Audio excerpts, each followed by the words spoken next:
اسلام بڑی اعلیٰ اقدار کا مذہب ہے. کسی کو کوئی اور لقب دے دیا جاتا ہے اور غیبت بہت بڑا وبال ہے. سب کا استحصال ہونا چاہیے. سبسکرائب کریں اور بیل دبائیں تاکہ کوئی خبر رہ نہ جائے.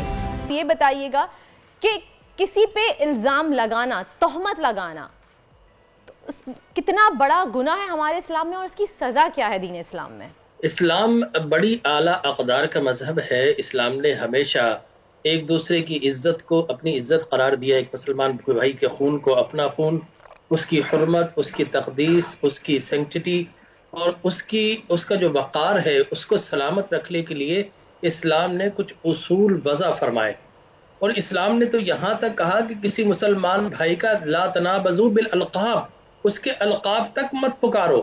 جس طرح آج کل ہم یہ دیکھتے ہیں کہ لوگوں کے نام بدل دیے جاتے ہیں. کسی کو نیازی کہہ کر توہیناً پکارا جاتا ہے، کسی کو کوئی اور لقب دے دیا جاتا ہے. سیاست میں آ کر آپ یقین کیجئے ہم نے نہ صرف اپنی اخلاقی اقدار کو پامال کیا ہے، نہ صرف یہ کہ ملکی اور ملی اقدار کو پامال کیا ہے، بلکہ اس کے ساتھ ساتھ اس سے بڑھ کر تہمت لگا کر ہم نے ایک دوسرے کو پر تہمت لگا کر دراصل پاکستانیوں کے نام کو خراب کیا ہے.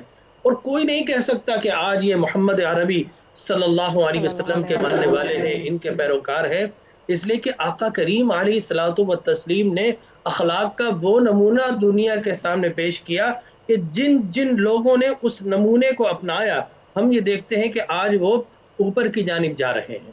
آج وہ پستی سے نکل کر عروج اور کمال کی جانب جا رہے ہیں. اس لیے میں اس سوال کے جواب میں کہوں گا، آقا کریم علیہ الصلوۃ والتسلیم نے فرمایا اگر کوئی کسی مسلمان بھائی کا، تہمت تو بہت بڑی وبال ہے اور غیبت بہت بڑا وبال ہے، لیکن فرمایا اگر کسی مسلمان بھائی نے کسی مسلمان بھائی کا کوئی عیب لوگوں کے سامنے لے کر آیا تو جب تک وہ عیب لگانے والا اس وقت تک اسے موت نہیں آئے گی جب تک اللہ تبارک و تعالی خود اس کو گناہ میں مبتلا نہ کر دے. لہذا آپ نے بات کی توشہ خانہ، اس کو لے کر جو ڈھنڈورا پیٹا جا رہا ہے اور جو ایک دوسرے پہ الزام کشی کی جا رہی ہے، میں سمجھتا ہوں اگر یہ جرم ہے تو اس جرم کو روز اول سے شروع کرنا چاہیے، اور ایک پٹواری سے لے کر اور ایک وزیر اعظم تک اور ایک سپاہی سے لے کر ایک سپاہیوں کے سردار تک، چیف آف آرمی اسٹاف تک، سب کا استحصال ہونا چاہیے. اور استحصال کی بہترین ایگزامپل اس وقت پروڈیوس ہوتی ہے کہ جب اس کا احتساب اوپر سے کیا جائے، یعنی کہ ایک سپاہی کو پکڑ لیا جائے. جب آپ اوپر والے کو پکڑیں گے تو آپ یقین جانیے نیچے والا تو چھوٹی چھوٹی مائنیوٹ سی اس کی لوپ ہولز ہوتی ہیں، گناہ بھی نہیں ہوتے، وہ زندگی کے لوپ ہولز ہم اس کے نمایاں کر دیتے ہیں. اور اوپر والا جتنا بھی بڑا ظالم ہو، جتنا بھی بڑا شقی ہو، ہم اس کو صاحب تمغے دیتے ہیں، ایوارڈ دیتے ہیں، ریوارڈز دیتے ہیں اور اس اخلاقیات کا تماشا لگاتے ہیں، اور دراصل ہم اپنے ضمیر کے جنازے اٹھاتے ہیں.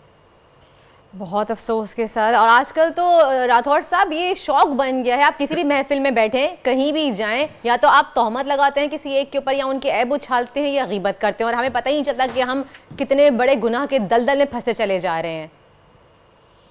یہ بالکل، یہ عیب لگانا قرآن کا تو واضح حکم ہے. غیبت کرنا ایک مرے ہوئے مسلمان بھائی کا گوشت کھانے کے برابر قرار دیا. اب یہ دیکھیے کہ کوئی زندہ بھائی کی چٹکی کاٹنا گوارا نہیں کرتا، چہ جائے کہ مرنے کے بعد کتنا زیادہ، کتنا سخت گناہ ہے، کتنا کڑا گناہ ہے. بول نے ہمیشہ حق و صداقت کا ساتھ دیا، سچ کے ساتھ کھڑا رہا.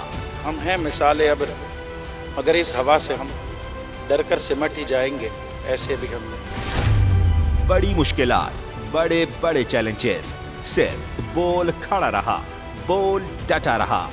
ہے اس کی عادت ڈرا رہا ہے، میری فطرت ڈرا نہیں ہوں میں، اور یہ ایمان کی طاقت کی وجہ سے. صحافت پر جب بھی کڑا وقت آیا صرف بول کھڑا رہا، آواز اٹھاتا رہا حقیقی صحافت کے لیے. انشاءاللہ اللہ بہتر کرے گا، حق باطل پہ غالب آ کے رہے. بول کو ہے ضرورت عوام کے دعاؤں کی. بات ہوگا جو بات. I love بول کو ویلکم کرے گا. آزادی مارچ کے لیے میں بول کو میں داد دینا چاہتا ہوں. بہت اچھی کوریج کی ہے. یہ مارچ کی تو زبردست کوریج کی. بول کی ٹرافی سب سے بیسٹ. اظہار آساتی کے لیے، پاکستان کے لیے، پاکستانی عوام کے لیے.